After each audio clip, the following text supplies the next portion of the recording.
नमस्कार, मी दिनकर शिंदे. आपण पाहताय डीएस न्यूज. तुमचं मत माझं मत मध्ये आपलं स्वागत. मित्रांनो, महत्वाचा विषय मी आपल्यासमोर घेऊन आलो आणि तो म्हणजे असा आहे की महाराष्ट्राच्या राजकारणामध्ये जेवढ्या घडामोडी घडतायत त्यामध्ये नेमकं काय खरं काय खोटं याकडे सगळ्यांचं लक्ष आहे. परंतु दुसरीकडं अशोक खरात या भोंदू बाबानं जो काही नाशिकमध्ये प्रकार केलेला आहे तो महाराष्ट्र आणि देशामध्ये नाही तर देशाबाहेर सुद्धा गाजतोय. कारण याच भोंदू बाबाला म्हणजेच या लिंगपिसाट अशोक खरातला राज्यभरातून अनेक नेत्यांचे फोन आले होते, महाराष्ट्रातूनही आले होते, देशातूनही आले आणि देशाच्या बाहेरच्या लोकांमधून सुद्धा फोन आले होते. हा आरोप अंजलीताई दमानिया यांनी कालच केला होता आणि आपण त्याविषयी एक व्हिडिओ करून आपल्याला माहिती सुद्धा दिली होती की अंजलीताई दमानिया यांनी स्पष्टपणे सांगितलं की मला एका व्यक्तीचा, ज्याला मी ओळखत नाही, त्याच्याकडून मला काही मेसेज आलेला आहे व्हॉट्सअपवरती आणि त्यावरती त्यांनी मला सीडीआर पाठवले आहेत. अशोक खरात याच्या मोबाईलचे ते सीडीआर आहेत. तो कोणाला बोलला आणि त्याला किती जणांनी परत फोन केले याविषयी ती माहिती असल्याचे अंजली दमानिया यांनी सांगितलं होतं. आणि हे सांगत असताना त्यांनी अत्यंत धक्कादायक आणि मोठमोठे गौप्यस्फोट सुद्धा केले. विशेष म्हणजे यामध्ये अशोक खरात याला विद्यमान उपमुख्यमंत्री एकनाथराव शिंदे, जे की शिवसेनेचे प्रमुख आहेत, त्यांनी जवळपास 17 कॉल केल्याचं त्यांनी सांगितलेलं आहे.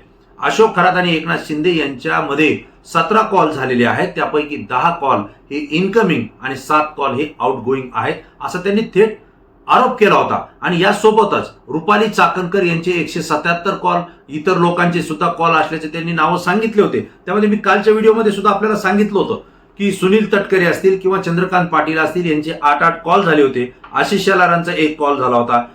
त्यानंतर दीपक लोंढे, जे की दीपक केसरकरांचे अत्यंत निकटवर्ती आहेत, त्यांचे 189 कॉल होते. 177 कॉल रुपाली चाकणकरांचे होते आणि रुपाली चाकणकरांची बहीण प्रतिभा चाकणकर यांचे 236 कॉल होते, असंही अंजलीताई दमानिया यांनी सांगितलं होतं. परंतु मी कालच आपल्याला बोललो होतो, अंजलीताई दमानिया यांनी ज्या सीडीआर बद्दल बोललं गेलं की सीडीआर हे मला अनोळख्या व्यक्तीनं पाठवलेत आणि ते सीडीआर मी पोलीस अधिकाऱ्यांना दिलेलेत, मुख्यमंत्र्यांना दिलेत, परंतु जनतेला माहीत व्हावं यासाठी मी आपल्या समोर हे सगळं सांगते असं त्यांनी सांगितलं. याच वेळेस मी प्रश्न उपस्थित केला होता की अंजलीताई दमानिया यांना हे सीडीआर नेमके कोणी दिले, कारण हा सीडीआर, प्रत्येकाचे सीडीआर तुम्हाला काढायचा अधिकार आहे का, कारण याला काही गोपनीयता आहे की नाही, आणि हे सीडीआर ज्याने कोण अंजलीताई दमानियांकडे पाठवलेत हे त्यानं स्वतः पाठवलेत की त्याला कोणीतरी दिलेत की ते अंजली दमानियांना नेऊन द्यावेत, हा सुद्धा प्रश्न मी उपस्थित केला होता. आपण जर कालचा व्हिडिओ पाहिला तर आपल्या लक्षात येईल की असे सीडीआर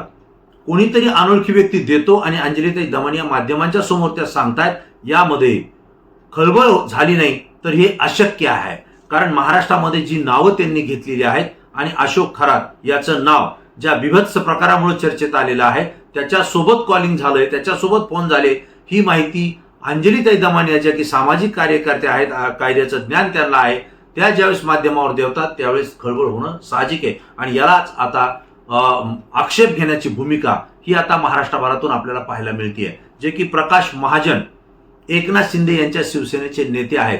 त्यांनी थेटपणे सांगितलंय की अंजली दमानिया यांना हे सीडीआर दिले कोणी आणि सीडीआर असे देता येतात का, ते गोपनीय असतात. असे सीडीआर दिल्यानंतर त्याची पूर्ण शहानिशा न करता अंजली दमानिया या जाहीर माध्यमांसमोर सांगतायत की एकनाथ शिंदे यांनी 17 कॉल दोघांमध्ये बोलणं झालंय, इनकमिंग आणि आउटगोईंग कॉलची त्या माहिती देत आहेत.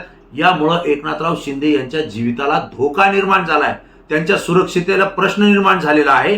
कारण जर असे सीडीआर कोणीही कोणाचं जर काढत असेल तर या महाराष्ट्रामध्ये कोणीही सुरक्षित नाही, असाही प्रश्न या ठिकाणी उपस्थित होतोय. प्रकाश महाजन यांनी सांगितलं की अंजली दमानिया यांनी जे काही कोणाच्या तरी ऐकण्याहून हे सीडीआर बाहेर काढून अशा पद्धतीची माहिती देण्याचा प्रयत्न केलेला आहे, हे अत्यंत चुकीचं आहे. अंजली दमानिया यांच्यावर गुन्हा दाखल करा आणि त्यांना अटक करा, त्यांची चौकशी करा, कारण हे सीडीआर किंवा अशा पद्धतीचे सीडीआर त्यांना दिले कोणी आणि त्यांनी माध्यमांसमोर आणले कसे.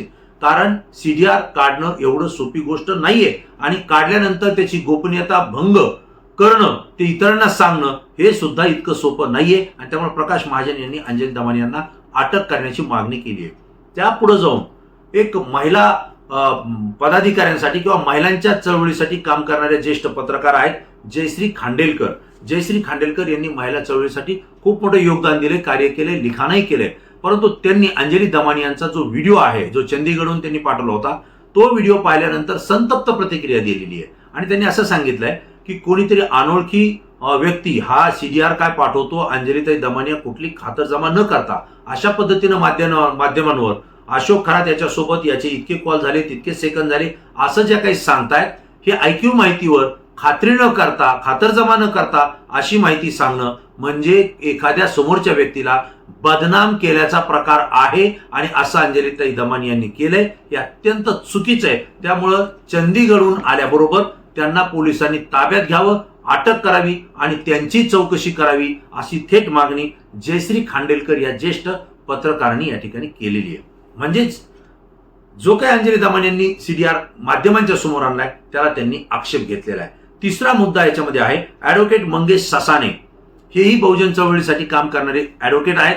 त्यांनी सुद्धा स्पष्टपणे सांगितलंय की तपास यंत्रणा काम करते, SIT काम करते, पोलीस त्या ठिकाणी काम करतायत.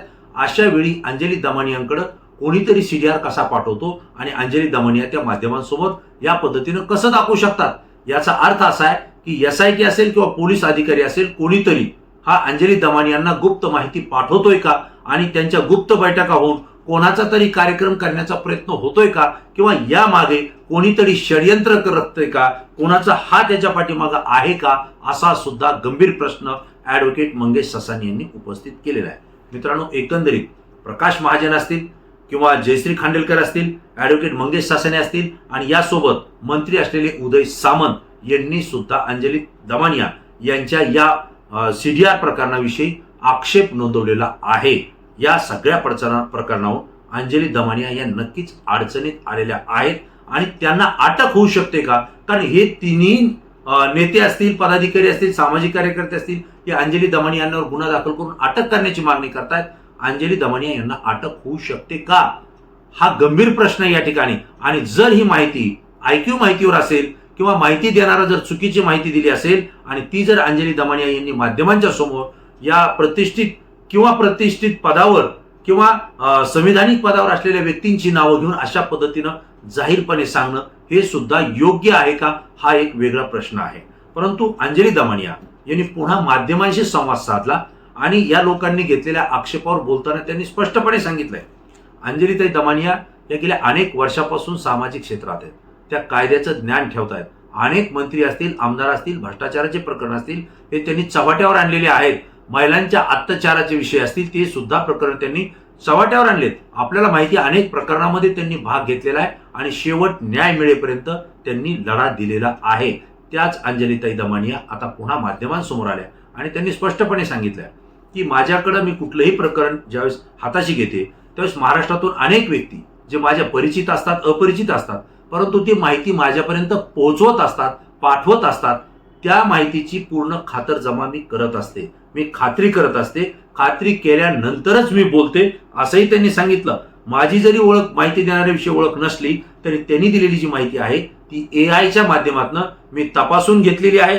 ती मला खात्रीशीर वाटली आणि त्यानंतरच मी ती माहिती SITकडे दिलेली आहे, पोलीस अधिकाऱ्यांकडे पोहोचवलेली आहे आणि त्यासोबत मुख्यमंत्री देवेंद्र फडणवीस यांच्याकडे सुद्धा मी ती माहिती दिलेली आहे. 2 दिवसानंतर ती माहिती तशीच राहू नये, लोकांसमोरही यावी, ही माझी भावना होती. म्हणून ती माहिती मी 2 दिवसानंतर जनतेसमोर आणलेली आहे की त्यांच्याही लक्षात यावं की असे सीडीआर आहेत आणि असे फोन कॉल एकमेकांना झालेले आणि याची चौकशी करावी अशी सुद्धा आपण मागणी केली आहे. त्यामुळे मी काही अडाणी बाई नाहीये, मी सुशिक्षित आहे, शिकलेली आहे, कायद्याचं ज्ञान पाळणारी आहे, माहिती असलेली आहे. त्यामुळे मी जे काही पाऊल उचलेल ते कायदेशीर उचलेल असं सुद्धा अंजली दमानिया यांनी सांगितलंय. पण याही पुढे जाऊन त्यांनी प्रतिप्रश्न उपस्थित केला आणि तो सुद्धा गंभीर आहे. त्यांचं म्हणणं आहे की सीडीआर आल्यानंतर अशोक खरातनं किती महिलांना फसवलं, किती कुटुंब उद्ध्वस्त केली, किती प्रकरण गंभीर आहे, त्याचे व्हिडिओ व्हायरल झाल्यानंतर त्याचा समाज माध्यमांवर काय परिणाम होतो, या सगळ्या गंभीर बाबींवर मी आवाज उठवते. यामध्ये कोण आरोपी असेल, कोण दोषी असेल याविषयी चौकशी करा, कारवाई करा, ही मी मागणी करते. परंतु या कालावधीमध्ये रुपाली चाकणकर असेल किंवा अशोक खरात असेल किंवा या प्रकरणामध्ये ज्या महिलांची त्या ठिकाणी लैंगिक छळ झालेला आहे, लैंगिक शोषण झालेलं आहे, त्यासोबतच त्या ठिकाणी लैंगिक अत्याचार झालेले आहेत, अंधश्रद्धेच्या आडून जो काही गैरप्रकार झालेला आहे, या विषयावर या प्रकाश महाजन असतील किंवा जयश्री खांडेलकर असतील किंवा आणखी कोणी असेल, यांनी आवाज का उठवला नाही, त्यांनी एखादा व्हिडिओ त्याविषयी का बनवला नाही, त्या बंधुबाबाची किंवा अशोक खरात, रुपाली चाकणकर यांच्या अटकेची मागणी का केली नाही, त्यांना तो विषय गंभीर वाटला नाही का, असा प्रतिप्रश्न अंजली दमानी यांनी उपस्थित केलाय. आज माझ्याविषयी, मी याच्याविषयी सीडीआरचं प्रकरण बाहेर काढलं तर माझ्याविषयी व्हिडिओ बनवताय, माझ्याविषयी तुम्ही तक्रारी आणि अटक करण्याची मागणी करताय. ठीक आहे, तुम्ही करा, हरकत नाही, त्याला मी डगमगत नाही, असंही अंजली दमानी यांनी सांगितलंय. परंतु या विषयावर सुद्धा या लोकांनी आपल्या संवेदना दाखवणं गरजेचं होतं. त्या त्यांनी का नाही दाखवल्या? त्यांना रुपाली चाकरकर या अशोक खरात यांच्या संपर्कात राहत आहेत, त्या महिला आयोगाच्या अध्यक्ष आहेत, प्रदेश अध्यक्ष राष्ट्रवादी काँग्रेसचे आहेत. त्यावेळेस त्यांना आक्षेप घेऊ वाटला नाही का? किंवा एकनाथराव शिंदे असतील, किंवा अनेक मुख्यमंत्री देवेंद्र फडणवीस असतील, किंवा अनेक नेते आहेत, सुनील तटकरे, चंद्रकांत पाटील आहेत, हे सगळे भोंदूबाबा त्या अशोक खरातला भेटलेत, त्यांचे फोटो व्हायरल होत आहेत, अनेक चर्चा माध्यमांच्या समोर येत आहेत. त्यावेळेस प्रकाश महाजन आणि जयश्री खांडेलकर आणि त्यांच्या सोबतच्या या सहकाऱ्यांनी का प्रश्न उपस्थित केले नाही, का सरकारला यांना अटक करण्याविषयी मागणी केली नाही, असाही प्रश्न त्यांनी केलेला आहे. एकंदरीत जर प्रकरण पाहिलं तर अंजली दमानी यांनी जे सीडीआर बाहेर काढलेले हे कायद्याला धरून आहेत का, हा तर प्रश्न आहे. आणि जर ते कायद्याला धरून नसेल, गोपनीयतेचा जर भंग होत असेल, तर निश्चितपणे प्रकाश महाजन आणि खांडेलकर यांनी जी मागणी केली आहे की अंजली दमानी यांच्यावर गुन्हा दाखल व्हायला हवा, तर निश्चितपणे तो गुन्हा दाखल होऊ शकतो, त्यांना अटकही होऊ शकते.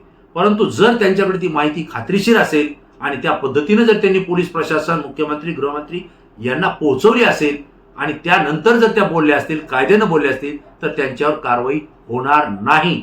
पण त्यांनी जे प्रश्न उपस्थित केलेत की या विषयावर या लोकांनी आजपर्यंत आपल्या प्रतिक्रिया का दिल्या नाही आणि अशोक खरात, रुपाली चाकणकर यांच्या अटकेची मागणी का केली नाही, हाही प्रश्न गंभीर आहे. मित्रांनो, ही माहिती मला आपल्याला द्यावी वाटली, मी दिली. तुम्हाला काय वाटतंय या प्रकरणामध्ये नेमकं काय होईल, काय व्हायला पाहिजे? तुमच्या प्रतिक्रिया तात्काळ द्या, कारण तुमच्या प्रतिक्रिया संपूर्ण महाराष्ट्रातून असतात, त्या अत्यंत अभ्यासू असतात, म्हणून आमच्यासाठी महत्त्वाच्या असतात. मित्रांनो, DS न्यूजला सबस्क्राईब केलं नसेल तर तात्काळ सबस्क्राईब करा आणि असेच नवनवीन व्हिडिओ आणि माहिती पाहण्यासाठी आमच्या संपर्कात राहा. पुन्हा नवीन विषय, नवीन माहिती घेऊन आपल्यासमोर येईल. तोपर्यंत धन्यवाद.